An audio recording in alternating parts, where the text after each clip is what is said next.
A cold New York morning. Autumn sunlight glinted off the antique glass windows of the National Conservatory of Music. A crowd of young people hurried past the intricately designed black iron gates, carrying violin cases, thick folders of printed scores, or polished leather suitcases. A tall, slender black boy stepped off the subway. He wore a faded gray hoodie and baggy jeans. In his arms, he clutched a stack of crumpled sheet music, self-printed, with ink smudges on some pages. His sneakers were so worn the toes were fraying. Elijah Brown, 17, a public school student from the Bronx. No private instructor, no personal instrument, no impressive resume. What he had were sharp ears, a photographic memory, and a passion honed by loneliness and relentless determination. The revolving door opened. Elijah looked up at the old lettering on the mahogany doors. New York, National Conservatory of Music. Inside was another world. Walnut-paneled walls, sparkling white stone floors. The faint sound of a grand piano echoed from down the hallway. The scent of expensive perfume, leather, and freshly printed ink lingered in the air. A glass door read, "Audition Room B, Piano Department." He took a deep breath and stepped in. "We need a musical resume. Private teacher? Awards? Do you have any?" A woman's voice rose from behind the registration desk, polite but cold. Elijah swallowed. He placed the stack of music on the counter, copies from the public library, some handwritten. "I have no awards, and I've never had formal lessons," he said quietly, but firmly. "But I can play." The woman frowned briefly, but eventually she wrote down his name. Elijah Brown, number 47, wait to be called. He entered the waiting room, a row of red velvet chairs. Around him, teenagers in suits, wearing Beats headphones, practiced fingering exercises in the air. A blonde girl glanced at him and whispered to her friend, "Did he walk into the wrong room?" Elijah didn't answer. He sat down, gripping his music tightly. Inside him wasn't insecurity. It was a fire that had been quietly burning for the past 10 years. His name was called at exactly 11:34 a.m. Elijah Brown, number 47. Elijah stood up. The main audition room opened, large, silent, and drenched in light from an arched skylight. In the center stood a gleaming black Steinway grand piano. Behind it sat 3 judges in pressed suits, each with files before them. In the middle sat Professor Julian Krauss, a renowned Austrian pianist and head of the piano faculty. Silver hair, sharp eyes, a Mont Blanc pen in hand. His gaze swept over Elijah from head to toe. Hoodie, sneakers, crumpled papers, no resume, no letters of recommendation. Silence lingered for a few seconds. "Do you have a piano at home?" Julian asked, voice flat. "No, sir." "Any formal instruction?" "No." "Competitions? Concert experience?" Elijah shook his head. "No." Julian gave a faint smirk, not mocking, just the look of someone who had already decided the outcome. "Then, what are you hoping to prove here?" Elijah placed his handwritten copy on the music stand. "Chopin, Ballad No. 1. I've practiced it for 3 years. I don't have much, but I can play." One of the younger judges looked like he wanted to speak, but Julian raised his hand to stop him. "Fine, sit at the piano." Elijah approached the Steinway. The first time in his life he had touched a piano worth over $100,000. He adjusted the bench. His fingers hovered over the keys, but he didn't start. He took a breath, realigned himself. The sunlight from above caught a long scar on his wrist, the result of a delivery job injury 2 years earlier. Julian narrowed his eyes. "Wait," he turned to the judge beside him. "Ballad number 1 isn't for someone who's never had formal training. He shouldn't attempt it." Elijah looked up, calm. "I know it's not easy, but I've played it thousands of times in my mind." Julian crossed his arms. "All right, but if you make more than 3 obvious mistakes, the audition ends." "I understand," Elijah replied. And then he began. The first note rang out.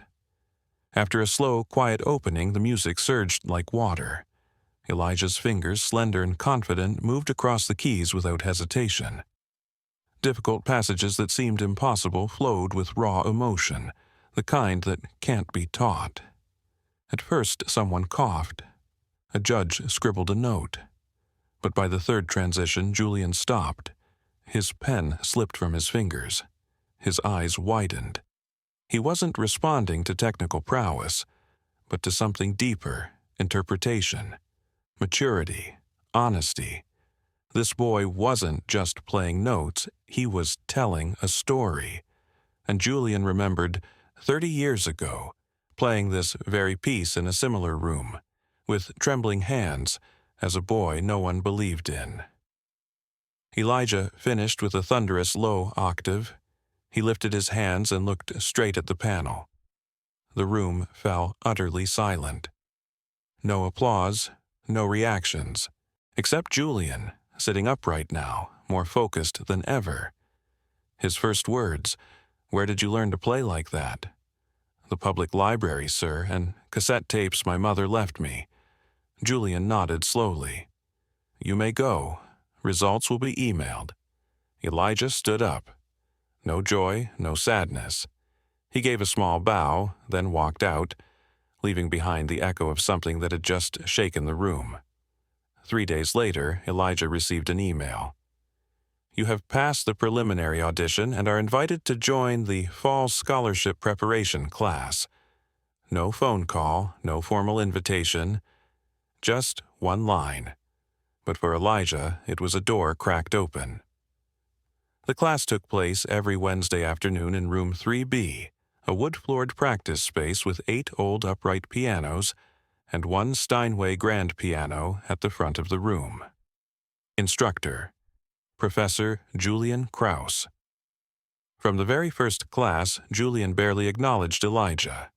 Each student was given a scheduled 15-minute rotation to practice on the grand piano, except for him. Instead, Elijah sat at the back of the room, taking detailed notes on every rhythm, technique, and correction Julian gave to the others. He never complained, never asked. He just learned, with his eyes, with his ears, with his memory. After each class, while the other students took taxis home, Elijah walked to branch 12 of the public library. There, an old Yamaha piano stood. Key number 18 stuck, the left pedal broken. He practiced until 9 p.m. every day, then walked 3 kilometers home to a third-floor apartment without an elevator, where his mother worked the night shift at a laundromat. One Friday afternoon during a Liszt etude lesson, the boy sitting next to Elijah leaned over and whispered, "Isn't it weird? He has no teacher, no awards, no musical background, and still he's sitting here like he belongs." Another one chuckled. "My mom said he used to mop floors at an elementary school. Now he's here trying to play Chopin? Hilarious." Elijah heard everything, but he didn't turn around. Instead, he took out his pencil and scribbled another note in the margin of his sheet. "Liszt technique. Generate force from the hips, not the wrists." He didn't argue. He didn't respond. But every time someone laughed, Elijah pressed harder on the page. One rainy evening, class ended late. Most students had already left. Elijah stayed behind to stack chairs. He found himself glancing at the Steinway, the one piano he had never once touched. Julian, already wearing his coat, noticed the look. They stood silently for a moment. The professor spoke, his tone like steel. "Don't dream of that piano until you understand the weight of every note." Elijah nodded gently. "I understand. That's why I haven't touched it yet. I want to be worthy first." Julian paused, but said nothing. He turned and walked away, leaving the boy standing next to the piano, his hand resting over his chest like he was waiting for a day he believed would come. That night, at the library, Elijah opened the score for Liszt's Liebestraum No. 3, a piece full of emotion, demanding absolute control. Even though the pedals stuck, even though the keys were chipped, Elijah played, not for anyone, not to prove anything, but for one reason only. Music was the only thing in his life that didn't ask for family names, tuition fees, or credentials. It only asked for perseverance. Week 6 of the scholarship class. That afternoon, New York's sky was cold and golden. Wind rattled the glass doors of the conservatory lobby. The class was in mid-session when a man walked in, Silas Merrick, director of the National Conservatory of Music. A figure rarely seen, white hair, a lean frame, eyes as sharp as cuts in stone. Every step he took silenced the room. "Professor Julian, I have 15 minutes. I'd like to hear a performance of your choice from the class, anyone you prefer." Julian nodded, but in his eyes a flicker of something, a challenge, as if he thought, "Fine, I'll show you the weakest one." He turned to the class. "Brown, Elijah Brown, stand up." Elijah hesitated. To the piano. A ripple of whispers spread like a wave. Some students frowned, others exchanged smirks. Julian folded his arms and stepped back. His voice was cold as steel. "Let's see how far passion without pedigree can go."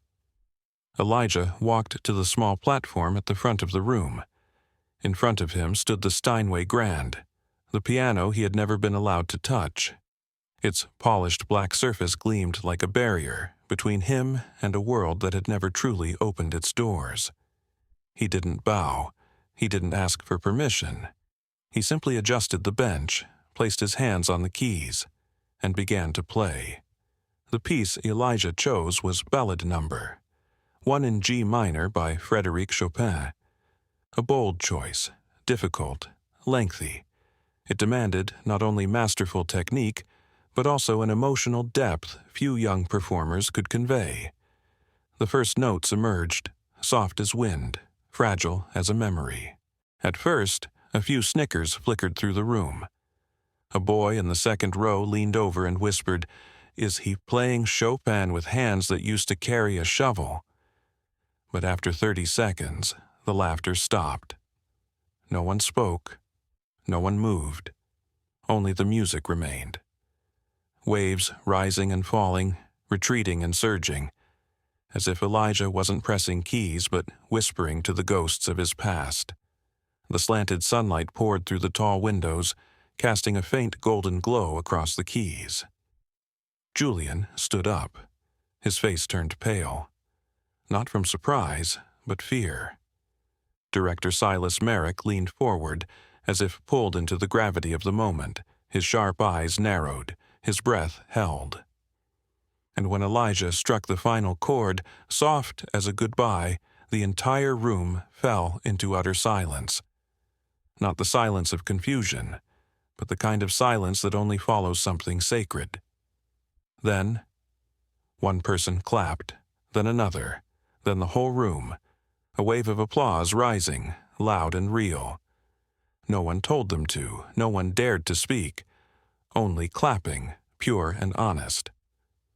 Director Merrick stood up. He walked toward the piano, placed a gentle hand on Elijah's shoulder. "You taught yourself?" Elijah only nodded. "No teacher? No conservatory?" He shook his head. "No, sir, I studied at the public library, listened to old cassette tapes." Silas turned to look at Julian. "Professor Krauss, this piano, who was the first student to play it in your class?" Julian swallowed. He had no answer. That night, an internal email was sent with the subject, "About the March 14th event, and a talent we must not overlook." From that day forward, Elijah Brown, 17, once just a boy in a faded gray hoodie sitting at the bottom of the class, was no longer invisible. He became the first student in the conservatory's history to be invited to perform in the spring showcase without awards, national honors, or a famous lineage. All he had was 4 minutes and 29 seconds of music, and a silence so powerful that it shook the very foundation of a system that had forgotten how to listen. News of the black teenager who played Chopin and made the entire conservatory rise in applause spread across campus like a strange, powerful wind. The recording of the performance, once shared privately, was soon leaked online. Within 3 days, the video had surpassed 800,000 views. People began to ask, "Who is Elijah Brown?" A student journalist began piecing together his story.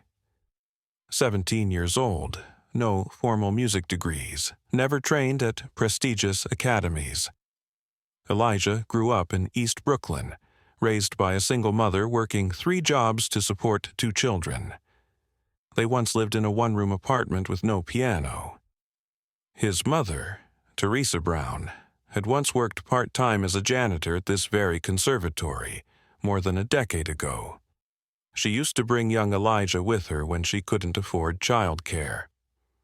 On those afternoons, Elijah would sit quietly outside the concert hall, eyes fixed on the cracked door, listening to the sounds of great musicians rehearsing inside. One day, a teacher accidentally left an old keyboard behind in a practice room. After her shift, his mother gently placed his hand on the keys and said, "If you just listen, the piano will teach you everything." From that moment, Elijah began to teach himself. He copied sheet music by hand from old library books, practiced scales on the dinner table, tapped out rhythms using only the soles of his worn-out sneakers. He once mowed lawns, handed out flyers, delivered pizza, and every dollar he saved went to one thing: buying a pair of second-hand headphones to listen to Chopin, Debussy, and Rachmaninoff.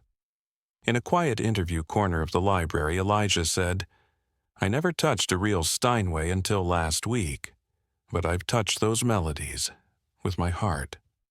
Music doesn't care what you're wearing. It only asks if you can hear what's living inside it.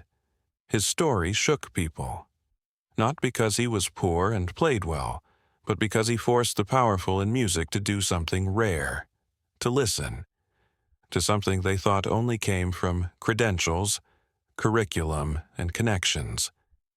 From a kid who once shined shoes in the school courtyard, Elijah became the one who made an entire academic board sit in reverent silence, and the only thing he requested after that performance?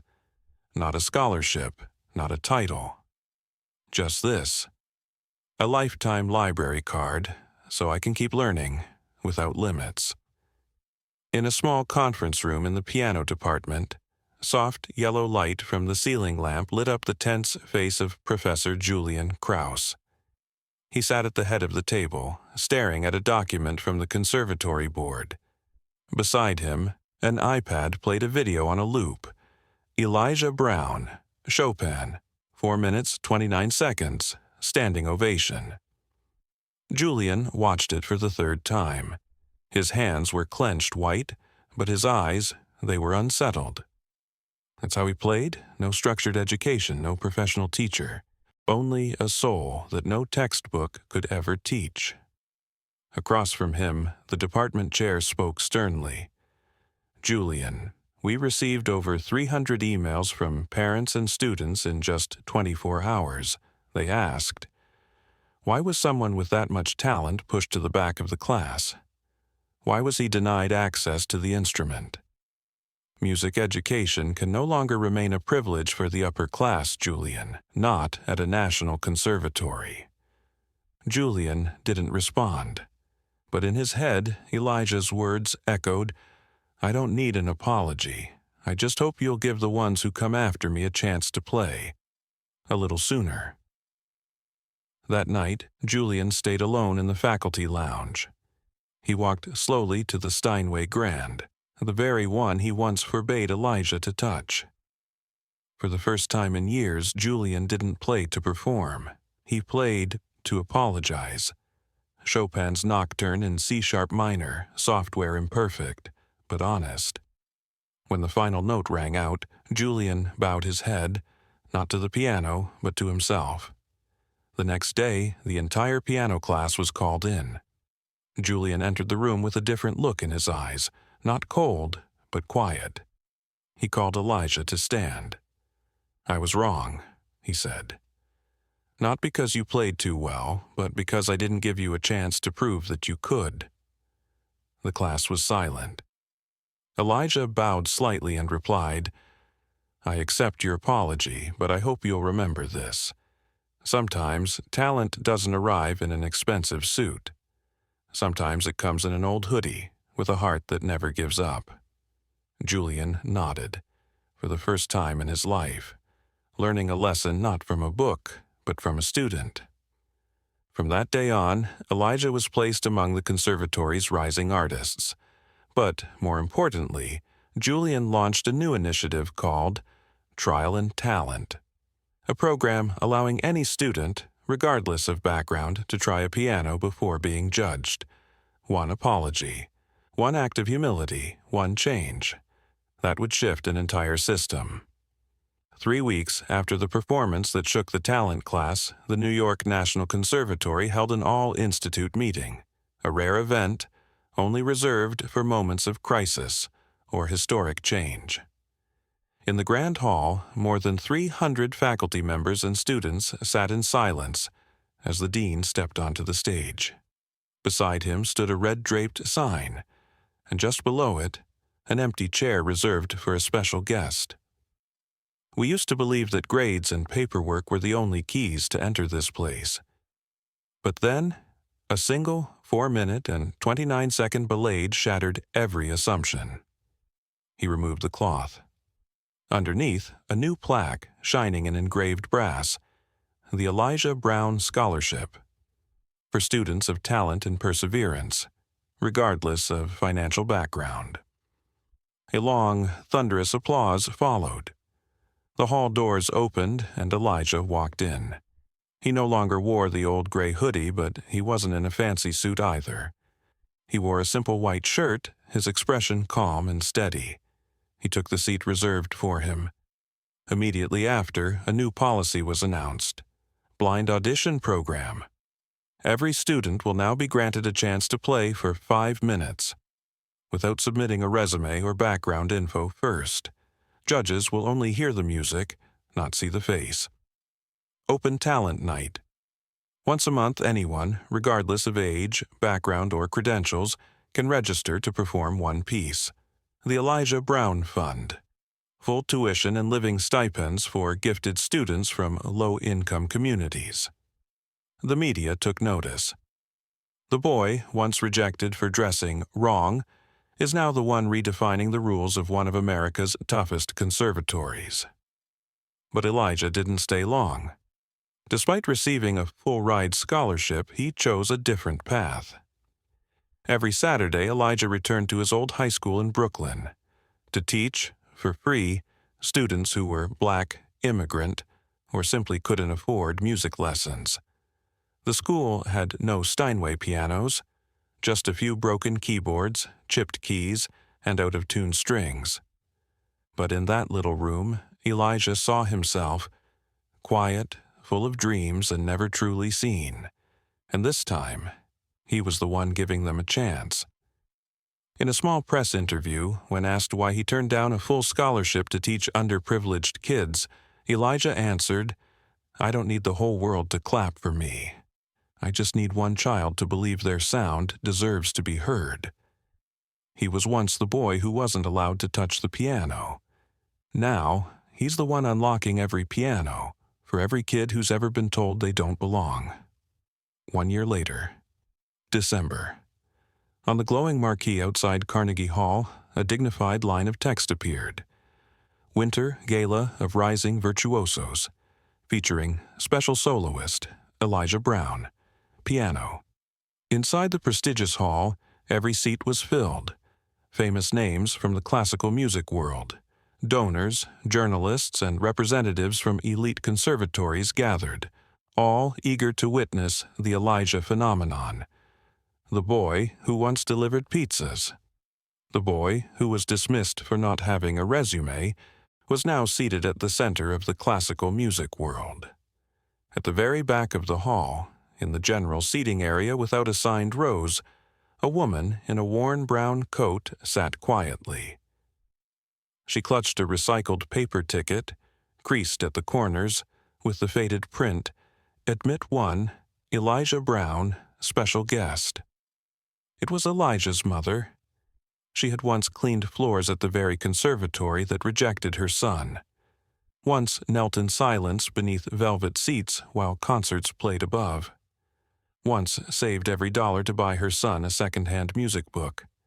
And now, she sat there not to mop the stage, but to watch her son walk across it. The lights dimmed, the host stepped out. Ladies and gentlemen, tonight's performance is not just about music. It is a reminder of something simple. Talent doesn't require pedigree, it only needs an opportunity. Please welcome Elijah Brown. He walked onto the stage. No deep bow, no nerves. Elijah wore a black dress shirt, simple trousers, and polished shoes, still slightly scuffed at the heels. He bowed his head to the audience, then sat at the grand piano. No microphone, no introduction. Just him and the instrument. The piece began. Beethoven, Piano Sonata No. 14. Moonlight. Each note is like a soft brushstroke on memory's canvas. Some passages were gentle, like his mother's hand on his back at night. Others stung, like the laughter he once endured. Some were heavy, like the nights he sat outside practice rooms, listening through tears. But then, the music soared. Radiant, fierce, like his journey, from a cramped apartment to the golden lights of Carnegie Hall. And in the back row, his mother wept, not out of pride, but because, for the first time in so long, the world had finally paused to truly listen to someone like her son. When the sonata ended, Elijah did not bow deeply like other soloists. He simply stood and looked up into the blinding chandelier light, not to admire it, but as if he were searching for something beyond applause. A mother, an old keyboard, a winter night, a quiet faith. The hall fell still for a few seconds. Then, one person clapped, then two. Then the whole audience rose, a standing ovation like ocean waves, not just in awe of technique, but because they had heard something no sheet music could write. Only the heart could speak. Backstage, a reporter rushed in and asked, "Elijah, what makes your music touch hundreds of hearts like that?" He smiled, looking toward the back of the hall, where a woman was still standing wiping her tears. "I don't play to be acknowledged. I play so that those who've been ignored know their voices matter too." The boy once said he wasn't allowed to touch the piano. Now, he's the one opening every piano for those still waiting to be heard.